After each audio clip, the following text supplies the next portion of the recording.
सुनो, तुम्हारे बाबूजी तो कब के गुजर गए। अब उनका जो सामान है वो पड़े पड़े कबाड़ा हो रहा है। बेच ही दो, कुछ पैसे आ जाएंगी। बात तो सही है। अगले संडे फुर्सत में यही करेंगे। अगले संडे रोहित सारा सामान कबाड़ी को घर बुला के दे देता है। तभी उसकी नजर बाबूजी की पुरानी टीवी पर जाती है, जो इतने सालों तक कूड़े में पड़ी थी, फिर भी चमचमा रही थी। टीवी तो देखो, जैसे एकदम नई हो। हाँ, बाबूजी को टीवी देखना बहुत पसंद था। उनका सपना था कि वो टीवी पे आए। एक बार मौका भी था जब वो अपने गांव के गाने सुनाने किसी चैनल पर जाने वाले थे, पर मैं और मेरा भाई लड़ पड़े और बाबूजी को घर पर ही रुकना पड़ा। चला के देखें क्या? हाँ हाँ, क्यों नहीं, देख लेते हैं। पर शायद ही चले। बाबूजी ने उस लड़ाई के दिन के बाद टीवी देखना ही छोड़ दिया था। टीवी चालू करने के लिए उसमें केबल वायर लगा दिया जाता है। एक न्यूज चैनल चालू हो जाती है। स्वर्ग की सीढ़ी के रास्ते हैं तीन, तीनों के तीन रास्ते हैं संगीन।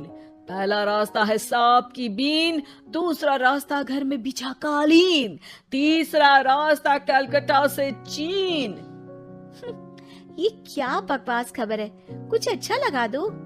अरे आप बोलो तो सही, कोई अच्छी खबर सुना देता हूँ। मेरा तो काम ही खबर देना है। अरे बाप रे, टीवी बात कर रही है। हाँ, ये न्यूज वाला मुझसे। हाँ हाँ, आपसे ही तो बात करूंगा ना, आपके घर में हूं तो। अरे ये सपना है क्या? तुम हमसे बात नहीं कर सकते? अरे सपना नहीं भाई साहब, ये टीवी जादुई टीवी है। बोलो क्या खबर सुननी है, वरना ब्रेक लेने का टाइम आ जाएगा। सुप्रिया घबरा के टीवी बंद कर देती है। वो क्या था? अरे एक बार और चालू करके देखे, फिर से बात करेगा तो चैनल बदल देंगे। सुप्रिया फिर टीवी चालू कर देती है। अरे ऐसा कोई मुंह पे टीवी बंद करके जाता है क्या? मुझे बुरा लगा आपका नेचर। चाय पानी तो पूछो। सुप्रिया टीवी के बटन से चैनल बदल देती है। अब टीवी पर एक फिल्म चल रही है। अरे ये तो सूर्यवंशम है ना? हाँ, और ये ठाकुर को जहर की खीर दे दी और उसको पता भी नहीं है। ए भाई, खीर मत पीना, उसमें जहर है, मत पीना। ठीक है महाशय, जैसा आप कहें। हाँ। अरे आपकी बात मान ली, पूरी पिक्चर ही अब तो बदल जाएगी। मतलब ये सच में जादुई टीवी है? तभी वहां कबाड़ी आ जाता है। भैया, टीवी के 150 रुपए दूंगा, चलेगा? अरे 1.5 करोड़ में भी ना दे तुमको ये टीवी हम।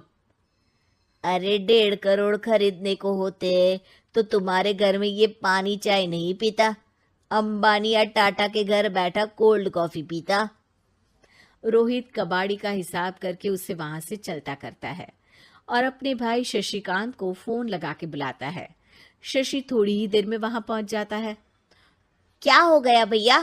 अरे बाबूजी का टीवी याद है? हाँ हाँ, जिसमें घुसे रहते थे हमेशा वो, और अपने को कुछ नहीं देखने देते थे। अरे वो अब जादुई टीवी बन गया है। भैया, आपकी बकवास करने की आदत अब तक नहीं गई। अरे आपके घर में बच्चे हैं, अब तो बड़ों जैसी बात करो। रोहित जाके टीवी चालू कर देता है। टीवी पर एक जादू का शो हो रहा है जिसमें एक जादूगर है। अब मैं अपनी टोपी में से कबूतर निकालूंगा।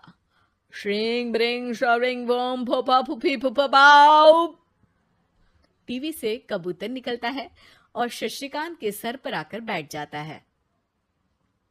भैया, ये क्या हो रहा है? भैया इसे उड़ाओ। ए कबूतर, जा जा, कबूतर चल निकल। अब मैं टोपी में से सांप सुनते ही शशिकांत कांप जाता है और भाग के टीवी बंद कर देता है। भैया, सॉरी भैया, मैं समझ गया ये सच में जादुई टीवी है, पर एक बार और ट्राई करते हैं। पर भाभी, कोई दूसरा चैनल लगाओ जिसमें डर ना लगे। सुप्रिया टीवी चला देती है और न्यूज लगा देती है। अरे कितने दिनों बाद मुझे याद आया, बताइए क्या खबर सुनाओ। और ये नया आदमी कौन है? ये मेरा भाई है शशिकांत। ओह यस, वही है ना जिससे तुम लड़ लिए थे किसी बात पे, और तुम्हारे बुढ़ाओ पिताजी गुस्सा हो गए थे और टीवी को संन्यास दे दिया था। हैं? तुमको कैसे पता ये सब? इस टीवी में रहने वाले आदमी से लेकर कबूतर तक को तुम्हारे बाबूजी और तुम्हारी बातें पता है, इसलिए तो ये जादुई टीवी है। ये टीवी क्या कर सकती है वैसे? तुम जो मांगो दे सकती है। कहानी बदल सकते हो, खबर बदल सकते हो, कोई चीज मांग सकते हो। अरे भैया, ये टीवी मैं लेके जा रहा हूँ। बाबूजी का लाडला तो मैं ही था ना। अरे ऐसे कैसे? मैं बड़ा बेटा था, अब तक मेरे घर में टीवी थी ना। अब तक कहाँ गए थे पिताजी के लाडले? तुम्हारी गलती का एहसास भी है। अरे भैया, ज्यादा ना बोलो वरना भूल गए आपके दांत तोड़ दिए थे मैंने उस लड़ाई में। मेरी बीवी के सामने मेरी बेइज्जती करता है। रुक। दोनों भाई हाथापाई पे उतर जाते हैं।